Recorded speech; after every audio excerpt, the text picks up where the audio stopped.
Good morning, everyone.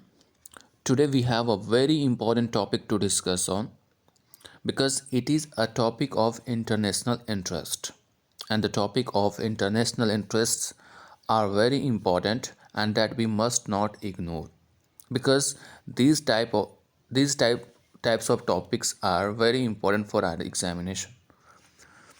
In this editorial, we are going to talk about India and Central Asia Summit held virtually, where the Prime Minister of India also took part in that very summit. But the main thing is that we do not need to make you understand more because from the heading itself, it is clear that what we are going to talk about. Recently, the Prime Minister of India with Central Asia's presidents had a meeting where they discussed the problems or linkages and the obstacles that are causing separation between India and Central Asia. And it was highlighted that the key hurdle between these two parts is route. We don't have direct land route to these countries Central Asia, because of which we are not able to trade with them in a proportionately good manner. For tackling this situation, they had a meeting, and what are the results of the meeting and what were the topics or agendas that were discussed in the meeting, that we shall see in this editorial. So let me start with the first two lines of this editorial, as it is clear to you that we are going to talk about Central Asia Summit that held virtually. In this regard, we have two lines. You can check it out, and then after we shall start or proceed it in Hindi also.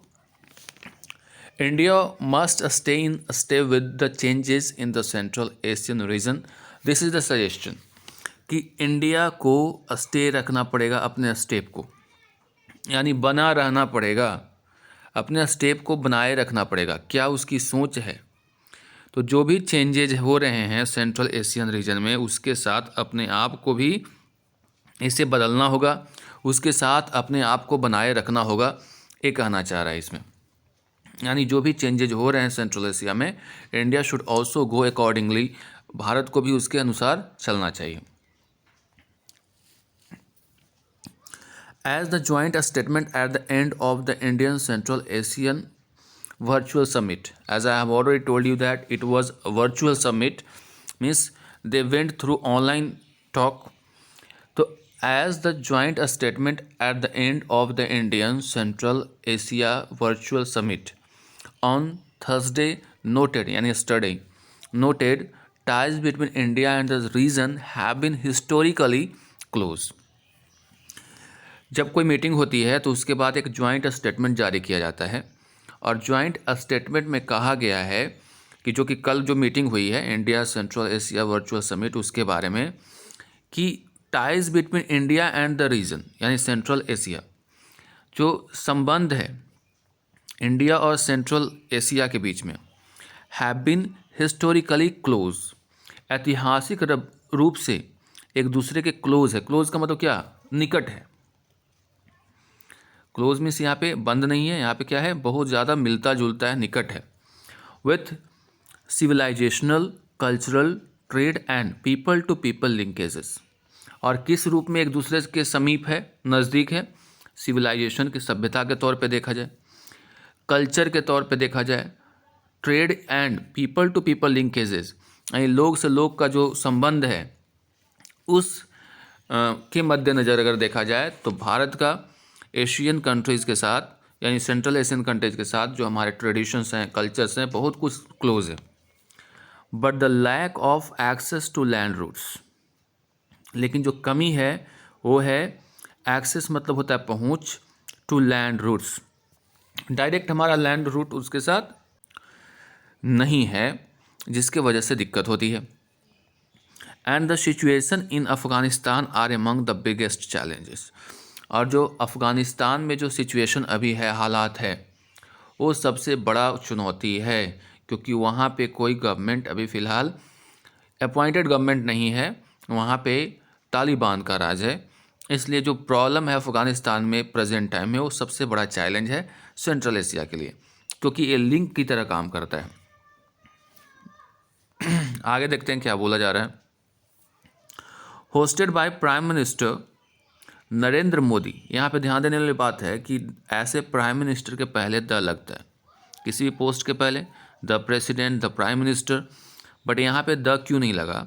इसके पीछे वजह यह है कि the यहाँ पे नहीं लगेगा क्योंकि इसके बाद उनका नाम आ रहा है। खाली अगर रहता hosted by the prime minister, बस द लगता है यहाँ पे। Since name is also included over here, that's why we are not allowed to use the before it, इसलिए यहाँ पे द नहीं लगा है। तो ये भी एक कॉमन एरर हो सकता है। Hosted by the prime minister रहता तो गलत होता। Hosted by prime minister Narendra Modi with the presidents of 5 Central Asian republics. यानी ये जो मीटिंग थी किसके साथ थी? भारत के प्रधानमंत्री की मीटिंग जो 5 सेंट्रल एशियन रिपब्लिक्स हैं उनके प्रेसिडेंट्स के साथ हो रही थी। It was first building on years of dialogue. ये पहला था building on years of dialogue, यानी जो सालों से जो बातचीत का एक दौर है उसमें से एक पहला था। The summit also came after meeting of NSA इन दिल्ली। ये समिट कब हुआ? इसके पहले एक NSA की मीटिंग हुई थी। कहाँ? दिल्ली में। Where they build on several common themes of concern and priority. और जहाँ पे उन्होंने एक बनाया कि क्या क्या हमारे जो चिंताएं हैं। तो कॉमन थीम्स ऑफ कंसर्न का मतलब, थीम्स ऑफ कंसर्न का मतलब होता है चिंता का विषय, और इन सारे देशों के बीच में एक कॉमन, सबके लिए बराबर चिंता का विषय क्या है, एंड उनकी प्राथमिकता। प्रायोरिटी का मतलब क्या होता है? प्राथमिकताएं, प्राथमिकता क्या है। यानी इससे पहले, ये मीटिंग होने से पहले एक कॉमन थीम्स ऑफ कंसर्न यानी एक चिंता का विषय जाहिर किया गया, और इसकी प्रायोरिटी क्या है इसको एड्रेस करने में, इन सब के बारे में बात हुई थी इस मीटिंग से पहले। To begin with, there is the problem of routing trade. शुरुआत किससे करें? तो प्रॉब्लम, पहला प्रॉब्लम जो हाईलाइट किया गया कि रूटिंग का प्रॉब्लम है, यानी ट्रेड के लिए रूट नहीं है। अब पाल्ट्री का मतलब होता है ना के बराबर, तुच्छ।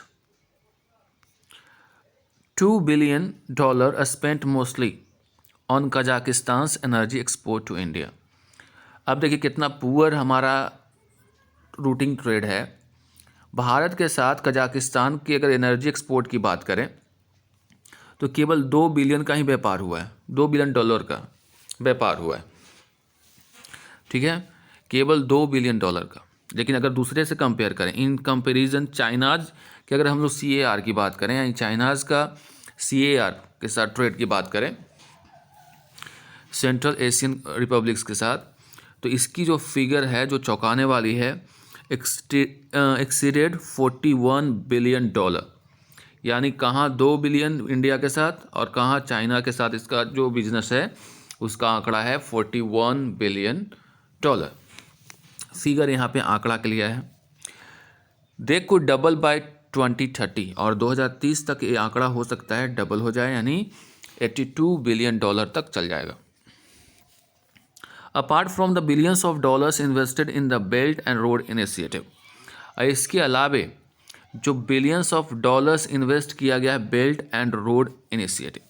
अब बेल्ट एंड रोड इनिशिएटिव एक 2013 में चाइना के द्वारा मुहिम चलाया गया था, जिसके अंतर्गत कहा गया था one belt one road, OBOR एक प्रोग्राम था, जिसमें कहना इसका ये था कि सारे देशों के बीच में इंफ्रास्ट्रक्चर डेवलपमेंट लिंकेजेस को बढ़ावा देना है।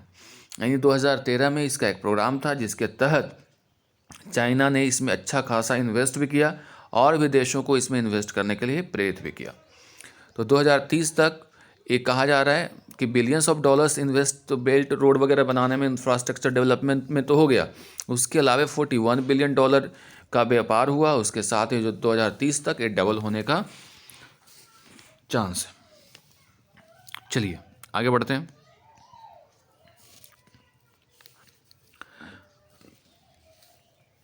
With Pakistan denying India transit trade, New Delhi's other option is to smoothen the route through Iran's Chabahar's port.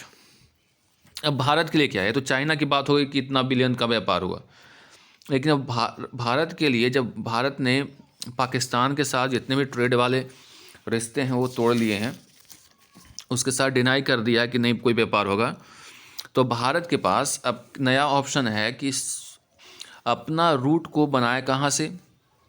Iran में एक चाबहर पोर्ट, प्रोनाउंसिएशन में भी different, Chabahar we can say also,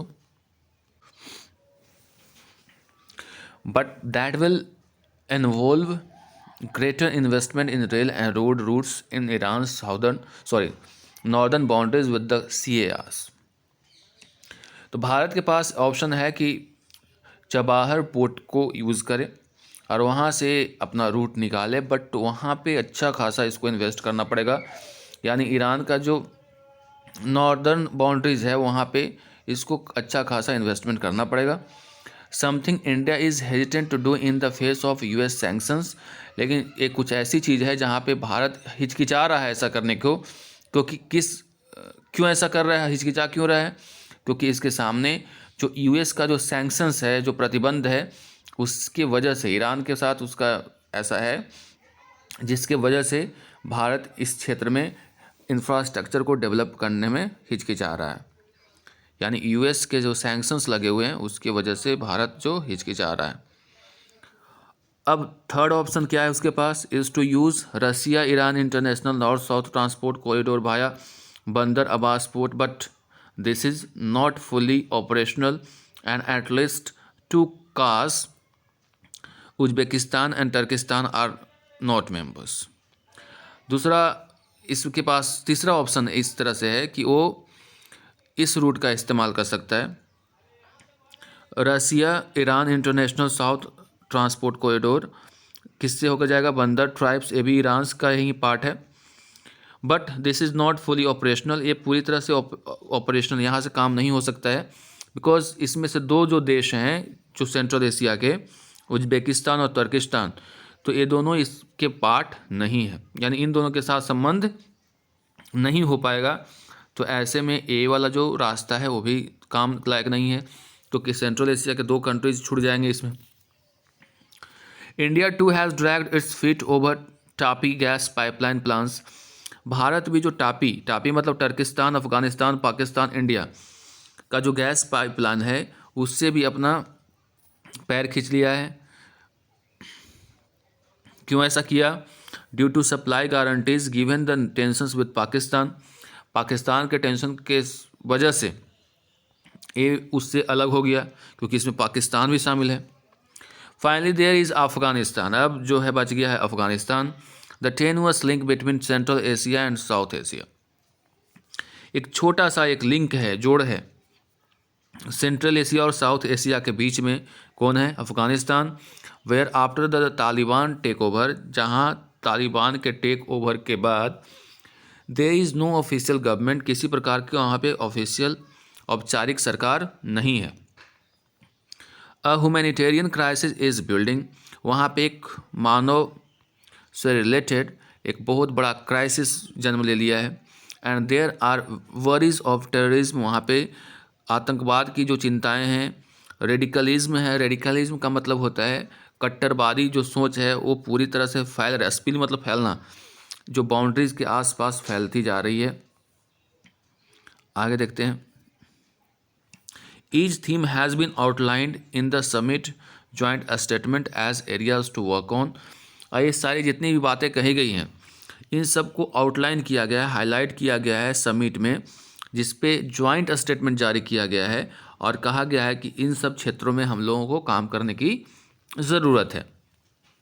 they have also agreed to more structured engagement, उन्होंने और इस बात पे agree किया है कि एक स्ट्रक्चर्ड इंगेजमेंट होना चाहिए, एक संगठित तौर पे हम लोग को इंगेज होना चाहिए एक दूसरे के साथ, including setting up of joint working groups, जिसमें शामिल है कि आप जॉइंट वर्किंग ग्रुप को सेटअप करें on Afghanistan and Chabahar and more educational and cultural opportunities, Afghanistan को लेकर के, चाबहार को लेकर के, और जो एजुकेशनल और कल्चरल अपॉर्चुनिटीज़ है उसको लेकर के काम कर। While the attempt by India to